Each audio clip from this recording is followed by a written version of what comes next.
ఉపాధి హామీ పథకం కింద పని చేసే కూలీలు హాజరు నమోదులో ఎదురవుతున్న సాంకేతిక సమస్యలకు కేంద్రం చెక్ పెట్టింది. నెట్వర్క్ సమస్యలు, మొబైల్ యాప్ లోపాల వల్ల వేతనాలు కోల్పోకుండా ఉండేందుకు నిబంధనలను సడలిస్తూ తాజా ఉత్తర్వులు జారీ అయ్యాయి. ఎన్ఎంఎంఎస్ యాప్లో కీలక మార్పులు.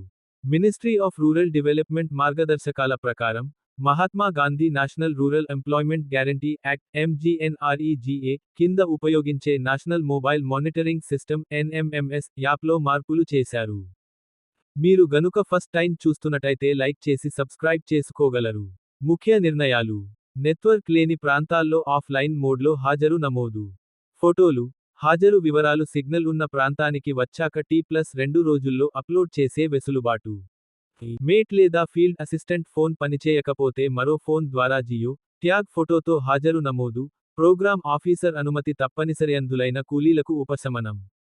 ఇప్పటివరకు ఫేస్ ఆథెంటికేషన్ కోసం కనురెప్ప ఆర్పడం, ఐ బ్లింక్ తప్పనిసరి. దీనివల్ల అందులైన కూలీల హాజరు నమోదు కావడం కష్టమైంది.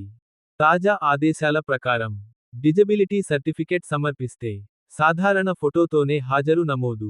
ఐ బ్లింక్ నిబంధన నుంచి పూర్తి మినహాయింపు. కేవైసీ పెండింగ్ ఉన్న పని అవకాశం.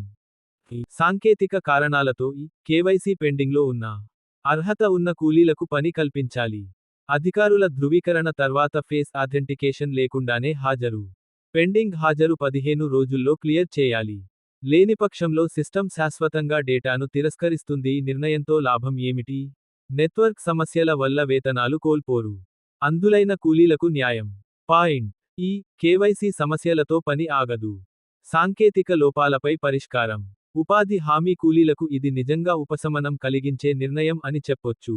మేము అందించిన సమాచారం కనుక మీకు నచ్చినట్లయితే మీ తోటి మిత్రులకు షేర్ చేయగలరు. మీకు కనుక ఈ వీడియో నచ్చినట్లయితే లైక్ చేసి మీ అభిప్రాయాన్ని కామెంట్ రూపంలో తెలియచేసి మీ మిత్రులకు షేర్ చేసి సబ్స్క్రైబ్ చేసి ఆల్ అనే ఆప్షన్ను ఎంచుకోగలరు. మేము పెట్టేటువంటి వీడియోస్ నోటిఫికేషన్ రూపంలో వస్తాయి.